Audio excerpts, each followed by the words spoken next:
कि उन लोगों को नंगा किया जाए। तो हमने सोचा कि प्रधानमंत्री मोदी जी ने आज एक बयान दिया, जो तेलंगाना में कहा उन्होंने कि परिवारवादियों ने जमीन आसमान बेचकर कोठियां बनवाई, मैंने घर नहीं बनवाया।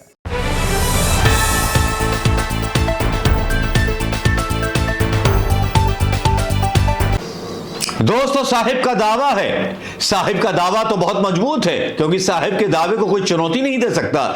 साहिब ने आज एक झूठ बोला। मुझे लगा कि बहुत सारे वीडियो एसबीआई बैंक के बारे में पढ़ चुके होंगे और सबके बारे में पढ़ चुके होंगे। डीवाई शिव कुमार की जमानत के बारे में पढ़ चुके होंगे। सुप्रीम कोर्ट से रवीश कुमार साहब ने कुछ छोड़ते ही नहीं है यार सारे पत्रकार।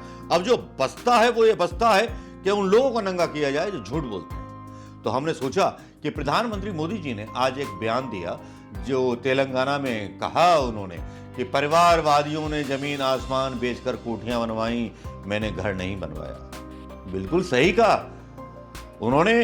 तेलंगाना के सीएम पर जो था सही तंज कसा, उन्होंने बनवाया और बड़ी बड़ी कोठी बनवा ली। पार्टी बना लेता है कोई भी व्यक्ति क्षेत्रीय दल का और बड़े बड़े कांड कर डालता है। क्षेत्र की जनता को पता ही नहीं चलता कि यार मुख्यमंत्री हमारी सेवा कर रहा है या मेवा खा रहा है। लेकिन प्रधानमंत्री मोदी जी ये बोलना कि मैंने घर नहीं बनवाया और मेरा परिवार जो है भाजपा परिवार है, आपके बारे में सफाई देते देते लोग परेशान हो गए। भारतीय जनता पार्टी के लोग वो भी परेशान हो गए जो ईमानदार भारतीय जनता पार्टी के नेता हैं। और लेकिन वो बात अलग है, लेकिन भ्रष्टाचारी नेता भी है कि नहीं है, उनके बारे में भी कांग्रेस सवाल आपसे पूछ रही है। लेकिन हमने सोचा कि चलो कुछ खुलासे किए जाएं, कुछ इतवार से लेकर शनिवार तक की बातें की जाएं और कुछ प्रधानमंत्री की उन छुपी हुई राजों की बात की जाए जो राज छुपा रखे थे प्रधानमंत्री मोदी जी ने, जो गोदी मीडिया पूछने का साहस ही नहीं कर पाता। अब आप सोच रहे होंगे ऐसा कौन सा राज है जो आज तक नहीं बताया गया। शायद मैं बोलूंगा तो भक्त बोलेंगे मैं झूठ बोल रहा हूं। वो मैं झूठ नहीं बोल लिया, मैं सबूत के साथ ही बोल लिया हूं।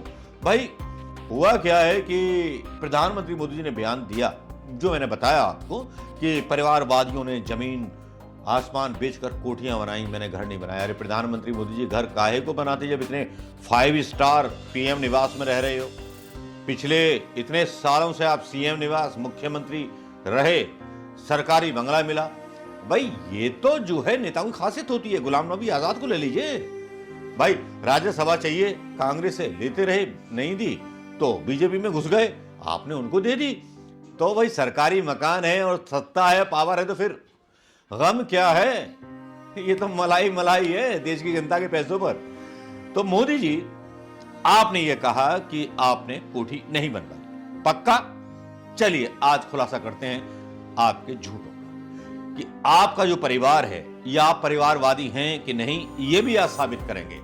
मिलोड ये इतिहास में दर्ज किया जाए, तारीख में दर्ज किया जाए कि प्रधानमंत्री मोदी के बारे में मेरे मुंह से जो शब्द पर शब्द निकलेंगे वो सच के सिवा कुछ ना निकलेंगे। मैं खाता हूं कसम गीता की और खाता हूं कसम अपने ईमान की। ये एक पोस्ट है सोशल मीडिया पर भारतीय जनता पार्टी के सुल्तान साहिब की जो है शक्ल से नकाब उतारने की। यह नकाब जब उतरता है कि जब नकाब छील लिया जाता है सोशल मीडिया पर, और ये नकाब कुछ इस तरह से छीला जाता है मैं आपको बता नहीं सकता। आज चलिए मोदी परिवार की बात करते हैं। मोदी परिवार वो परिवार जो अजर अमर परिवार है, ऐसा परिवार जिस पे आरोप लगते हैं। मां का नाम तो पता है लेकिन पिता का नाम ही नहीं पता, मार्कशीट से नाम गायब है, चाय बेचते थे वो स्टेशन गायब है। लेकिन चलिए परिवार की बात करते हैं, स्टेशन की बात छोड़ दीजिए। नंबर 1 सोमनाथ भाई मोदी, 75 वर्ष आयु, सेवानिवृत्त स्वास्थ्य अधिकारी, वर्तमान में गुजरात में भर्ती प्रक्रिया में अध्यक्ष हैं। नंबर 2 अमृत भाई मोदी, 72 वर्ष उम्र, एक निजी कारखाने में कार्यरत थे, आज वर्तमान में सेवानिवृत्त हैं। अहमदाबाद और गांधीनगर में सबसे बड़े रियल एस्टेट कारोबारी हैं। नंबर 3 प्रहलाद मोदी, उम्र 64 वर्ष, राशन की दुकान थी, आज वर्तमान में अहमदाबाद बड़ोदरा में हुंडई, मारुति और होंडा फॉर व्हीलर के शोरूम हैं उनके। पंकज मोदी, 58 वर्ष, सूचना विभाग में नौकरी, आज गुजरात में भर्ती प्रक्रिया में सोमा भाई के साथ उपाध्यक्ष हैं। दोनों भाई जो भर्ती होती है माल तो चलता होगा ना, उसमें खेल भी होता होगा। भोगीलाल मोदी 67 वर्ष, जो किराने की दुकान के मालिक हैं और आज बड़ोदरा में उनका रिलायंस मॉल है। ये परिवार है प्रधानमंत्री मोदी जी का, मेहनत से आगे नहीं बढ़े हैं, कृपा आई है, कृपा, मोदी जी की कृपा, बीजेपी की कृपा। मैं ये आपको बता रहा हूं कि जो प्रधानमंत्री बोल रहा है कि मैं भ्रष्टाचारी नहीं हूं, उसने क्या क्या कर दिया अपने परिवार के लिए, और परिवार उसकी तस्वीरों को लगाकर के शायद हो सकता है कि सदियों तक पूछता रहेगा।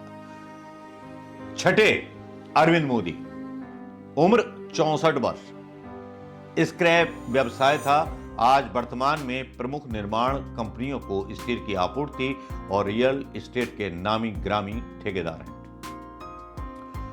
नंबर 7, भरत मोदी, उम्र 51 वर्ष, के पास पतंग और किराने की दुकान थी, आज वर्तमान में वह रिलायंस में भोगीलाल के साथ साझेदारी कर रहे हैं, रिलायंस मॉल में। 9वें, चंद्रकांत मोदी, उम्र 48 वर्ष, गौशाला में काम करते थे, आज वर्तमान में अहमदाबाद गांधीनगर में 9 बड़े और शानदार डेयरी उत्पादन केंद्र हैं उनके। 10वें, रमेश मोदी, 64 वर्ष, जो एक शिक्षक के रूप में काम कर रहे थे, आज वर्तमान में कॉलेजों में रमेश मोदी के साथ भागीदारी करते हैं। 12वें, विपिन मोदी, उम्र 42 वर्ष, अहमदाबाद लाइब्रेरी में काम करते थे, आज वर्तमान में केजी से मानक 12 तक की पुस्तकों के प्रकाशन के साझेदारी हैं। नंबर 1 से 4 प्रधानमंत्री मोदी के भाई हैं। नंबर 5 से लेकर के 9 मोदी के चचेरे भाई नरसिंह दास मोदी के बेटे हैं, ये प्रधानमंत्री का चचेरा भाई है। नंबर 10, जगजीवन दास मोदी के बेटे। नंबर 11, भार्गव कांतिलाल के चाचा के बेटे, और आखिर विपिन, प्रधानमंत्री के सबसे छोटे चाचा जयंती लाल मोदी के बेटे। देखिए ना, अब यह है प्रधानमंत्री का परिवारवाद जो सोशल मीडिया पर हमें मिला। उमेश सोनकुले की बॉल से वो हमने डाला, शोध करने के बाद डाला, कन्फाइंड होने के बाद डाला। बस फर्क यह है कि राजनीति में नहीं है, परंतु सारे के सारे इतने काबिल तो नहीं हो सकते कि सब के सब अरबपति हो जाएं। इन सभी को नरेंद्र मोदी ने लाभ तो अवश्य दिया होगा, शक की गुंजाइश तो उठती है प्रधानमंत्री मोदी जी, उंगली आप पर भी उठती है। आपने भले ही घर ना बनाया हो, लेकिन आपने घर वालों को तो बना दिया, आपने अपने परिवार को तो बना दिया। और जिस नेहरू पर आप लगातार निशाने लगाते रहते हो, उस नेहरू ने तो आजादी के बाद अपनी पूरी संपत्ति देश के लिए दान कर दी थी, और आप उस नेहरू को गाली देते हो। क्या कमाल की सड़क छाप गुंडागर्दी करते हो प्रधानमंत्री होने के बाद। आए सड़क छाप गुंडाई बोले, क्या बोले आपको हम। आज जो आपने बोला है, ये जो खुलासा किया है, शायद एक जिम्मेवार भारत के लोकतंत्र के चौथे स्तंभ को, मीडिया को करना चाहिए था। आपके भ्रष्टाचार को खोलने की जिम्मेवारी मीडिया की, लेकिन मीडिया क्या करता है, मीडिया आपके तरुणुम में ढपली बजाता है। आप चुनाव न हार जाएं इसलिए आपके बारे में गुणगान गाता है। आपने तो सेटिंग सुप्रीम कोर्ट तक कर रखी है, हजूरे आला, लेकिन सोशल मीडिया की आंखों से कुछ नहीं बचा रह सकता। क्या आपके अंदर हिम्मत है, जिस आदमी पर 3 लाख हजार करोड़ रुपए का कर्जा है, अंबानी पर, वो अपने बेटे की शादी में 3,000 करोड़ रुपए उड़ा रहा है।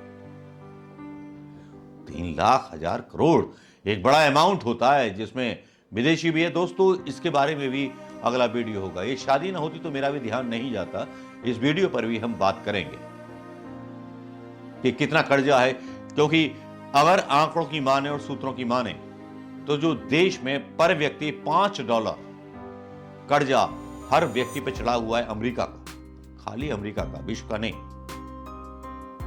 उसमें से $1 कर्जा जो है इन पूंजीपतियों ने ले रखा है। और कर्जा ले रखा है, फिर शादी कर रहे हो इतनी बड़ी। प्रधानमंत्री Modi ji, ED ID so रही है क्या आपकी, या कार्रवाई करने के लिए बोलेंगे कि नहीं बोलेंगे?